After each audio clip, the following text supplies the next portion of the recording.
दोस्तों, जब कभी भी हम पिरामिड्स का नाम सुनते हैं तो हमारा ध्यान सीधे की सीधे मिस्र की ओर खींचे चला जाता है। जी हाँ दोस्तों, आज हम मिस्र के पिरामिड की बात ना करके मिस्र की एक ऐसी रानी की बात करेंगे जिसे इतिहासकारों ने दुनिया की सबसे बदनसीब रानी का खिताब दे दिया है। जी हाँ दोस्तों, वह रानी है अनेकसेनामुन।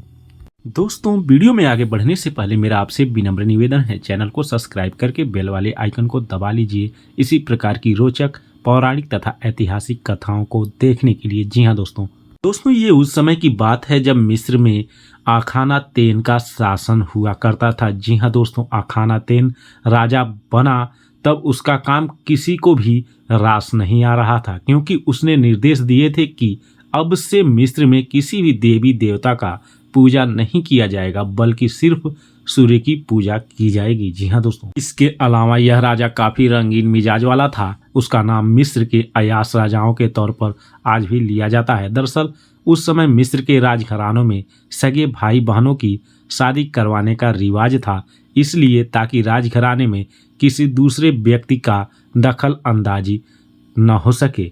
इसी रीति रिवाज के आधार पे अखानातेन ने भी अपनी बहन किया से शादी की थी, जिससे उसको 3 बेटियां और 1 पुत्र हुआ था। तीनों बेटियों में बहुत ही सुंदर थी अनेकसेनामुन, जिस पर उसकी नज़र पड़ी और ऐसा कहा जाता है कि अखानातेन ने अपनी 15 साल की बेटी अनेकसेनामुन का बहुत अधिक शोषण किया था। 45 वर्ष की अवस्था में इस क्रूर शासक यानी कि अय्यास राजा का निधन हो गया। इसकी मृत्यु के बाद उसके 9 वर्षीय पुत्र तूतनखामन को गद्दी पर बिठाया गया। दिखने में बेहद कमजोर और मरियल तूतनखामन अक्सर बीमार ही रहा करता था। इसके बावजूद उसे गद्दी पर बिठाया गया और जल्दी ही उसकी शादी उसकी सगी बहन, जो कि 17 वर्ष की हो गई थी, अनेकसेनामुन से कर दी गई। किंतु दोस्तों, तूतनखामन किसी भी लहजे में या किसी भी तरीके से अनेकसेनामुन के काबिल नहीं था। किंतु दोस्तों, अनेकसेनामुन और तूतनखामन ने गद्दी पर बैठने के बाद अपने पिता के द्वारा किए गए जुल्मों की अनेक हद तक भरपाई कर दी। किंतु दोस्तों, अनेकसेनामुन तूतनखामन के साथ बिल्कुल भी खुश नहीं थी। उनकी 2 संतानें हुई और दोनों ही मरी हुई पैदा हुई। बताया जाता है कि वह दोनों ही संतानें तूतनखामन की नहीं थी। इस कारण उसने स्वयं ही उसको जहर दे दिया था। 18 वर्ष की अवस्था में पहुँचते तूतनखामन और ज़्यादा बीमार रहने लगा और उसका भी निधन हो गया। अब मिस्र के साम्राज्य की रक्षा का जिम्मा अनेकसेनामुन पर आ गया था। दोस्तों, और उसका सगा नाना, जिसका नाम अय्या था, उसने राजा तूतनखामन की मृत्यु के पश्चात उसके साम्राज्य पर तुरंत आक्रमण बोल दिया और तुरंत प्रभाव से खुद को राजा घोषित करने की कोशिश की। किंतु दोस्तों, उस समय अधेड़ उम्र के लोगों को गद्दी पर बैठने का अधिकार नहीं था। अय्या को राजगद्दी से ज़्यादा रुचि थी, तो वह थी अनेकसेनामुन। दोस्तों, अय्या उसका सगा नाना होने के बावजूद भी अपनी दौहात्री से यानी कि अनेकसेनामुन से शादी करना चाहता था।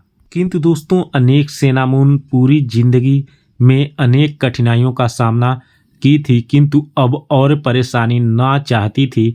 इसलिए उसने अपने पड़ोसी शक्तिशाली हत्ती साम्राज्य के राजा को पत्र लिखा, जिसमें उसने कहा था कि यदि साम्राज्य के राजा मिस्र के साम्राज्य की रक्षा करते हैं तो वह उनके बड़े बेटे से शादी करने के लिए तैयार हैं।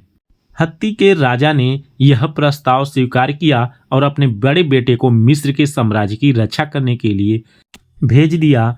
किंतु दोस्तों, अय्या को इस बात की खबर लग गई और उसने राजकुमार की हत्या रास्ते में ही करवा दी।